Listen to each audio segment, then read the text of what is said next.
Okay, now student, today we will study about base. ठीक है, हम लोग क्या करेंगे, बेस के लिए पढ़ेंगे। अभी एसिड बेस सॉल्ट चल रहा है, ठीक है। तब हम लोग क्या पढ़ेंगे, एसिड का जितना आना था, जो आप लोगों का सिलेबस अभी रिड्यूस किया है, तो जितना था उसका मैंने लिखा दिया। स्ट्रॉन्ग एसिड, स्ट्रॉन्ग बेस भी लिखा दिया, ठीक है। अब मैं स्ट्रॉन्ग एसिड स्ट्रॉन्ग बेस का आप लोगों को डेफिनेशन लिखाया था। अब मैं स्ट्रॉन्ग एसिड एग्जाम्पल लिखाया था। अब मैं स्ट्रॉन्ग एसिड बेस का कुछ डेफिनेशन लिखा देता हूँ, ठीक है। जो अगर पूछे व्हाट इज स्ट्रॉन्ग एसिड, या बोलेगा डिफाइन डिफाइन स्ट्रॉन्ग एसिड, तो आप क्या लिखेंगे एग्जाम में, मैं वो भी लिखा दे रहा हूँ। लिखिए, N acid which is completely ionized in water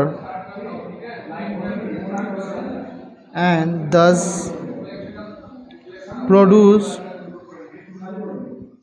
a large amount of hydrogen ion is called a strong acid। ठीक है, और एग्जाम्पल तो मैंने पहले भी लिखा ही दिया है, H2SO4, HCl, HNO3, और भी तो लिखा ही दिया है बहुत सारा, ठीक है। तो सिंपल बात ये है, स्ट्रॉन्ग एसिड हम किसको बोलेंगे वो जान लीजिए आप, कि स्ट्रॉन्ग एसिड हम बोलेंगे किसको, acid which is completely ionised in water and produce a large amount of hydrogen, जो कम्प्लीटली आयोनाइज हो जाता है वाटर में, यानी आयंस में ब्रेक हो सकता है पूरी तरह से, और क्या करता है, हाइड्रोजन आयन को प्रोड्यूस करता है। उसे हम लोग स्ट्रॉन्ग एसिड बोलते हैं, जैसे H2SO4, sulphuric acid, hydrochloric acid, ठीक है, NO3 nitric acid and so on, बहुत सारा होता है, ठीक है। अब हम लोग कुछ डेफिनेशन है तो सिर्फ डेफिनेशन लिखेंगे, इस पर ज़्यादा टाइम वेस्ट नहीं करेंगे। नेक्स्ट जो डेफिनेशन है हमारा, वो है वीक एसिड का। कभी कभी पूछता है कि डेफिनेशन तो कैसे लिखेंगे। दूसरा है define weak acid. Define weak acid, N acid which is partially ionized in water and thus produce a small amount of hydrogen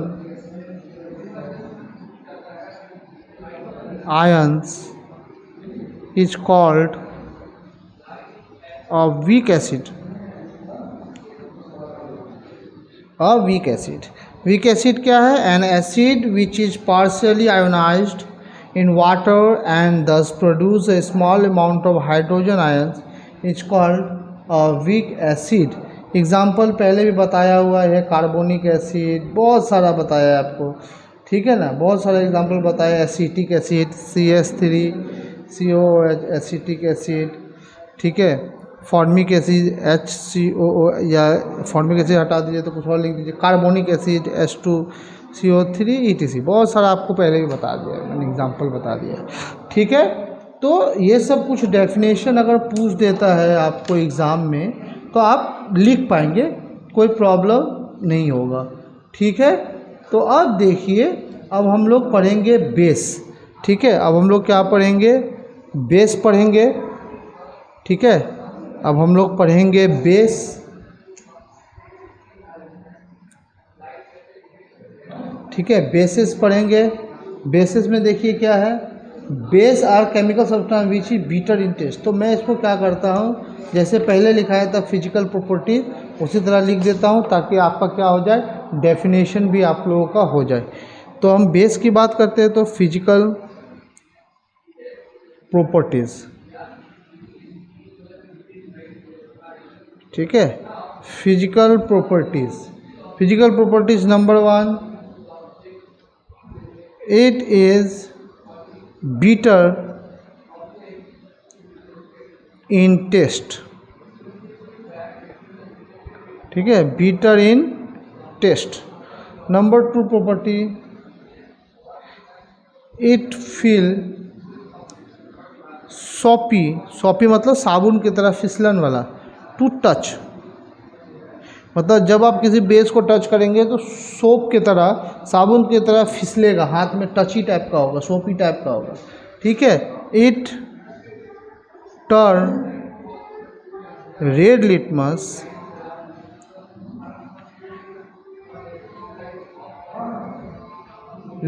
to blue, it turn red litmus to blue, ठीक है। It turn red litmus to blue, ठीक है, properties हो गया।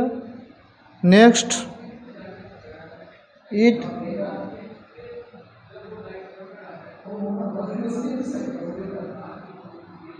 ठीक है, it conduct electricity in solution, it conduct electricity in solution. ये जो इलेक्ट्रिसिटी जो कंडक्ट करता है ये सिर्फ सॉल्यूशन में ही कंडक्ट करता है इलेक्ट्रिसिटी, ठीक है। Electricity conduct in solution, solution में क्या करता है ये, इलेक्ट्रिसिटी कंडक्ट करता है, ठीक है। तो ये हो गया हमारा फिजिकल प्रॉपर्टीज़। अब अगर मान लीजिए आपका फिजिकल प्रॉपर्टीज़ अगर बोलता है, अगर ऐसे पूछता है डिफाइन बेस, तो लिख सकते हैं base which is bitter in taste, feel soapy to touch, turn red litmus to blue and conduct electricity in solution is known as base। तो अगर डेफिनेशन से पूछेगा इन सबको मिला के लिख दीजिएगा, अगर फिजिकल प्रॉपर्टी पूछेगा तो इस तरह से अलग अलग लिखिएगा। तो आपकी जो खुशी, आपकी मर्जी, आप जैसे चाहे इसको लिख सकते हैं, ठीक है। चलिए अब हम लोग पढ़ते हैं कुछ केमिकल प्रॉपर्टीज और इसके और भी कुछ, ठीक है। ओके सॉरी, एक चीज़ भूल गया, हम लोगों ने नहीं लिखा है, वो भी लिख लीजिए। यूजेज ऑफ एसिड, इसको एसिड वाले में लिखिएगा, इसको एसिड वाले में लिखिएगा, यूजेज ऑफ एसिड, ठीक है। एसिड का भूल गया मैं थोड़ा सा, यूजेज लिखाना आप लोगों को, सब कुछ लिखा है, यूजेज नहीं लिखा है। देखिए क्या है, जैसे सब एसिड का अलग अलग काम है। जैसे सल्फ्यूरिक एसिड, सल्फ्यूरिक एसिड क्या काम है इसका, इज यूज्ड इन द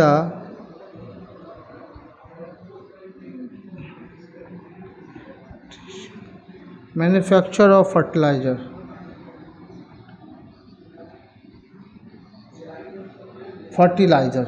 ठीक है, फर्टिलाइजर में, कॉमा, ठीक है, पेंट में, डाइज में, ठीक है, और भी लिख दीजिए ETC, और भी बहुत सारे चीज़ में सल्फ्यूरिक एसिड, पता है फॉर्मूला H2SO4, पहले भी लिखाया है मैंने, ठीक है। नेक्स्ट जो हम लोग करेंगे, ठीक है,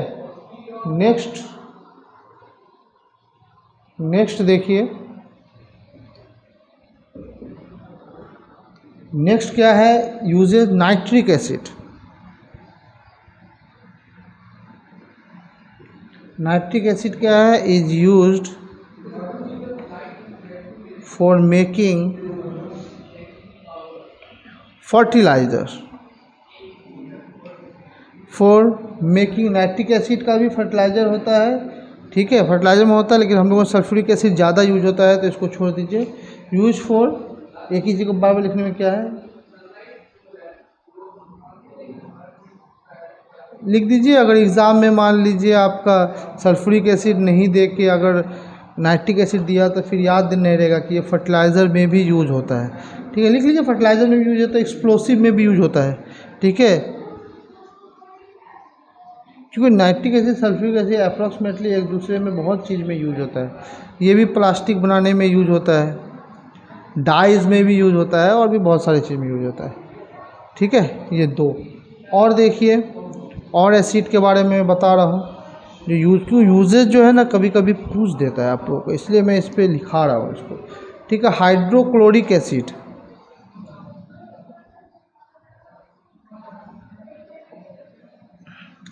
हाइड्रोक्लोरिक एसिड क्या है, किस चीज़ में यूज होता है?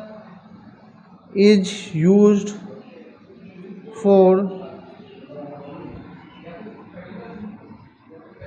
Removing oxide film from steel.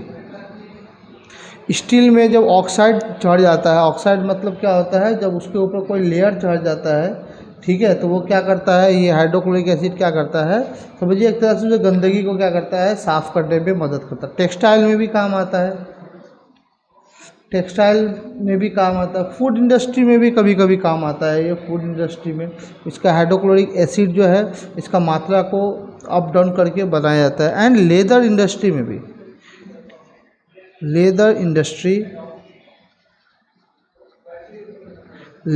Industry में भी इसका यूजेज होता है। तो ये सब कुछ यूजेज है जो आपको याद रखना ज़रूरी है, क्योंकि क्या है ना, कभी कभी ये पूछ देते हैं। ठीक है, चलिए आगे करते हैं। तो चलिए, बेस तो हम लोगों ने बता दिया आपको, बेस तो बता दिया है मैंने आपको। अब देखिए क्या करते हैं हम लोग, एल्केलीज पढ़ा है, बेस को एल्केलीज बोलते हैं। कैसे बेस को हम लोग एल्केलीज बोलेंगे, किस टाइप के बेस को हम लोग एल्केलीज बोलेंगे, सुन लीजिए। A base which is soluble in water is called an alkali.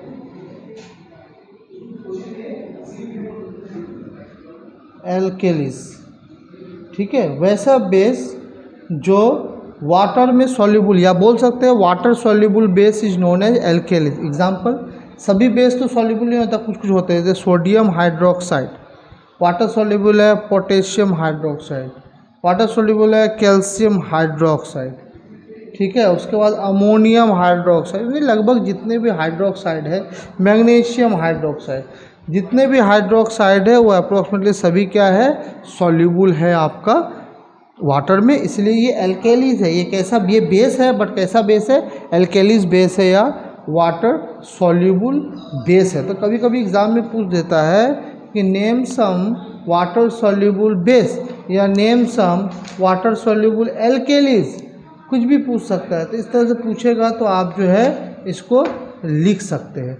ठीक है, अब हम लोग करते हैं strong base and weak base. Strong base, weak base और strong acid, weak acid is very very important, बहुत इंपॉर्टेंट है।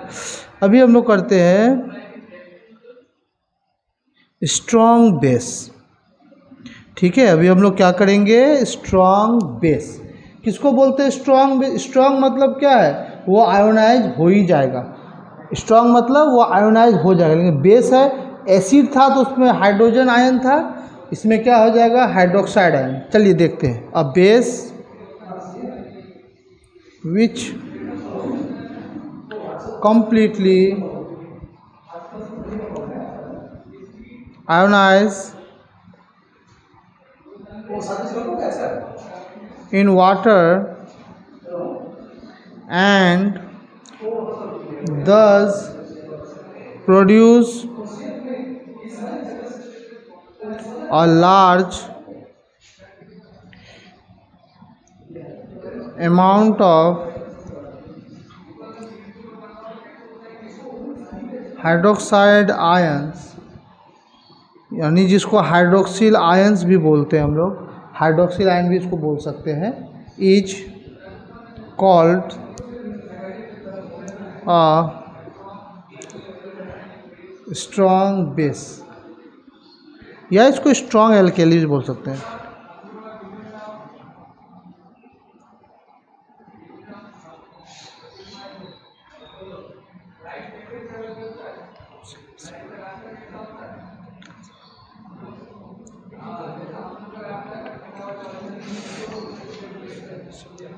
Okay, now a base which completely ionized in water and thus produce a large amount of hydroxide ion यानी OH minus ion is called strong base यानी strong alkalis.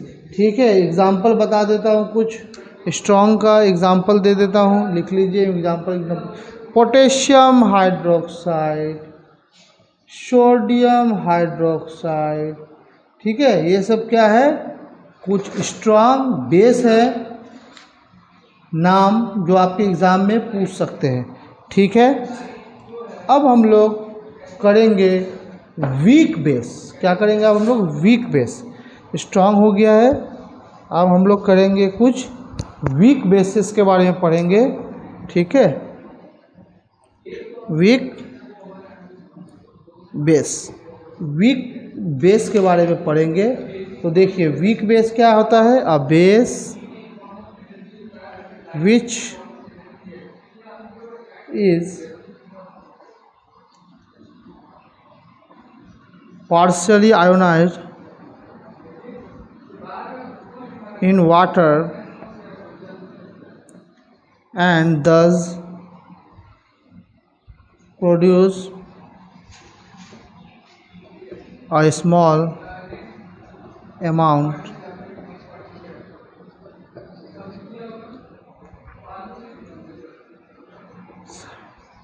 hydroxide ions, OH minus ions is called a weak base या weak alkali। Example, calcium hydroxide, ammonium hydroxide, magnesium hydroxide. ठीक है, magnesium hydroxide, अच्छे से लिख देता हूँ, मैग्नीशियम हाइड्रोक्साइड। तो ये सब क्या है, कुछ कॉमन बेस हैं जो वीक बेस में आते हैं।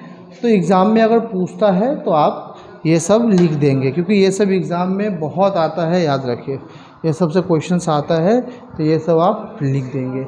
अब हम लोग पढ़ेंगे केमिकल प्रॉपर्टीज़ ऑफ बेस। अब हम लोग क्या पढ़ेंगे, केमिकल प्रॉपर्टीज़ ऑफ बेस। ठीक है, अब हम लोग पढ़ेंगे chemical properties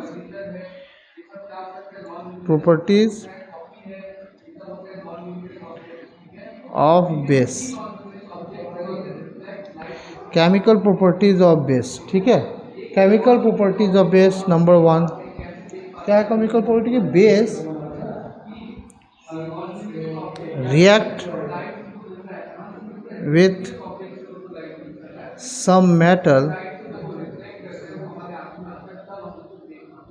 to form hydrogen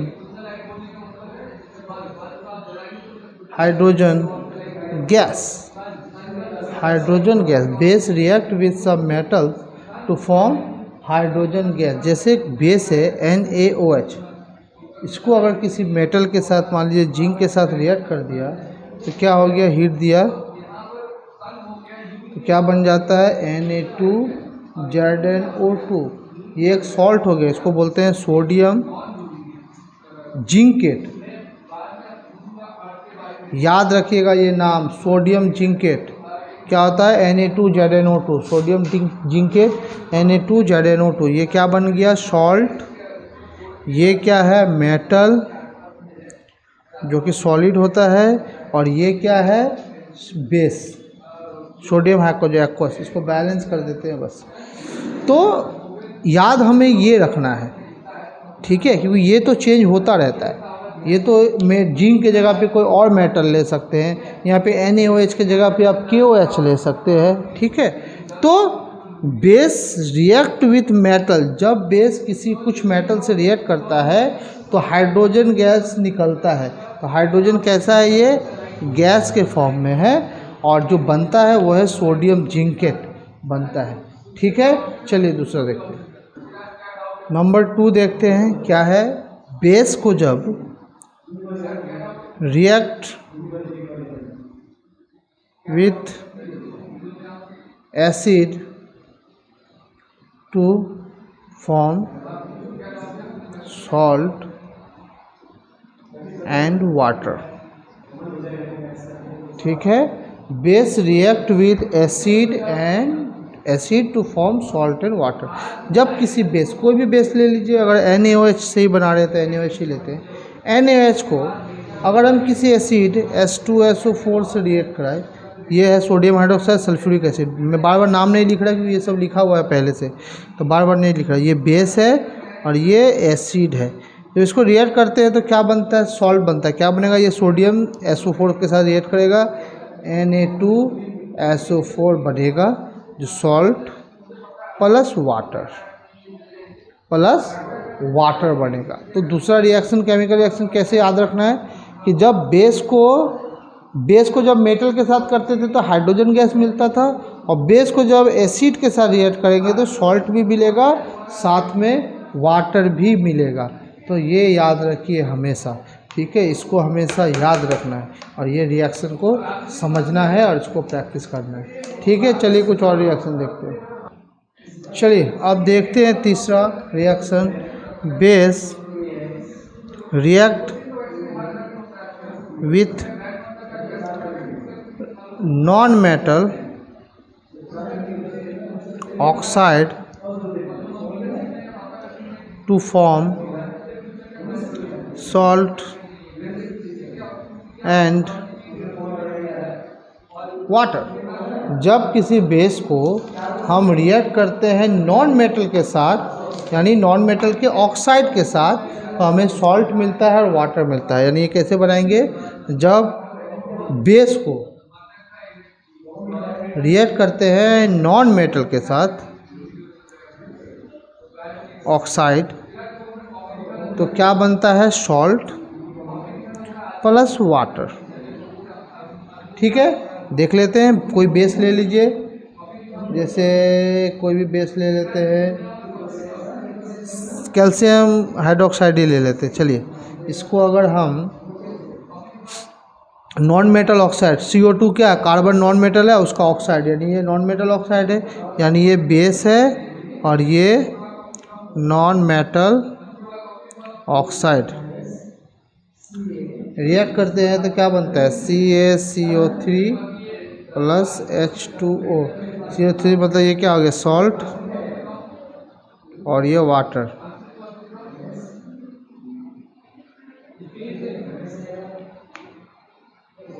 ठीक है, चलिए आगे करते हैं।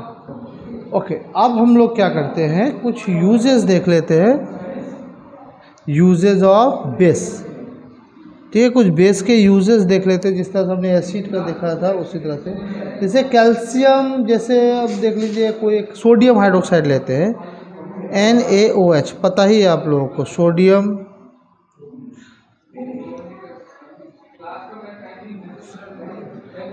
Hydroxide is used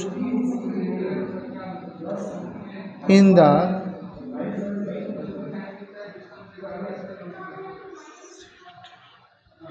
manufacturing of soap, paper and synthetic fiber।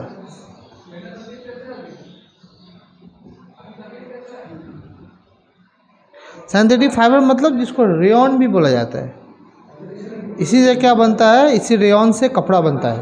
पहले रेयॉन ही होता है, उसी को फिर बून के हम लोग क्या करते हैं, उसको एक पैटर्न में कपड़ा बनाते हैं, जो भी कपड़ा बनाना है। ठीक है, दूसरा देखते हैं कैल्शियम हाइड्रोक्साइड, आप लोगों ने पढ़ाई है, CaOH का हॉल ट्वाइस।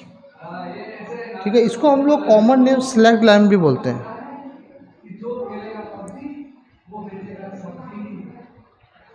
ठीक है, CaOH का hall twice slagged lime. Slagged lime क्या है, इज यूज्ड in the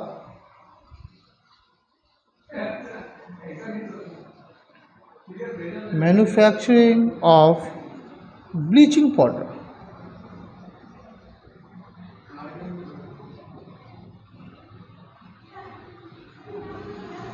ठीक है, कैल्शियम हाइड्रोक्साइड का क्या होता है, is used in manufacturing of bleaching powder. Bleaching powder बनाने के लिए कैल्शियम हाइड्रोक्साइड या जिसे हम लोग सेलेक्ट लाइम भी बोलते हैं, इसका यूज होता है। अब हम लोग कुछ और यूजेस देख लेते हैं, ठीक है, कुछ और यूजेस देख लेते हैं। नंबर 3 मैग्नीशियम हाइड्रोक्साइड MgOH का होल ट्वाइस। मैग्नीशियम हाइड्रोक्साइड का क्या होता है uses? Is used an antacid. Antacid मतलब क्या होता है? स्टोमक में जब कलेजा जलन करता है तो क्या करते हैं, एंटासिड हम लोग खाते हैं ना, डाइजीन हो गया, कोई भी एंटासिड, इनो हो गया, वो सब में क्या होता है, मैग्नीशियम हाइड्रोक्साइड मिक्स होता है, ठीक है। चौथा देख लेते हैं सोडियम कार्बोनेट।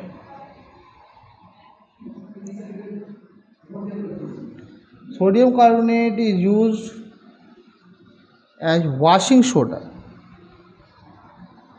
वॉशिंग सोडा जो होता है धोने के लिए उसमें काम आता है। एंड सॉफ्टनिंग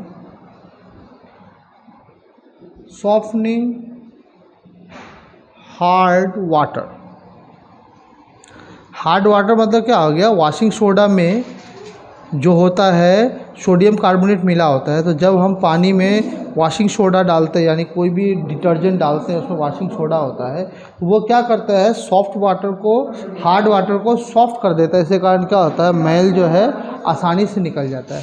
आप कपड़े को पानी में डालिए और उसको धोइए और एक बार सर्फ डाल के धोइए, दोनों में अंतर होता है। सर्फ क्या करता है, उसका काम क्या है, मैल को क्या करना, अलग कर देना कपड़ों से, ठीक है, बहुत हद तक मैल को अलग कर देना कपड़ों से। यानी हार्ड वाटर को भी क्या करता है, वो सॉफ्ट भी कर देता है। तो ये सब कुछ यूजेज हैं जो आपको काम लगेगा, जो आपको एग्ज़ाम में पूछे जाएंगे, ये सब कुछ यूजेज हैं, ठीक है। तो इसको आपको याद रखना पड़ेगा यूजेज को, क्योंकि एग्ज़ाम में पूछे जाते हैं और ये सब पूछते हैं तो बहुत सारे स्टूडेंट नहीं जवाब दे पाते हैं, ठीक है। तो आप लोग को जो है ये सब याद रखना पड़ेगा, ये सब ध्यान से पढ़ना पड़ेगा ये सब को, ठीक है। और उसके बाद जो है फिर हम और आगे करवाएंगे आप लोगों को, ठीक है। तो आज हम लोग इसको यहीं तक रखते हैं, ठीक है। नेक्स्ट क्लास में हम लोग करेंगे pH स्केल, ठीक है। नेक्स्ट क्लास में हम लोग क्या करेंगे, pH स्केल करेंगे, ठीक है। नेक्स्ट क्लास में हम लोग pH स्केल करेंगे, उसमें मैं बताऊंगा pH स्केल क्या होता है, उसका वैल्यू क्या होता है, किस तरह से क्या करते हैं उसको, ठीक है। तो आज यहीं तक क्लास रखते हैं, नेक्स्ट क्लास में फिर मिलते हैं। अच्छे से पढ़िए, तब तक ये पूरा कंप्लीट करिए। Okay, thank you.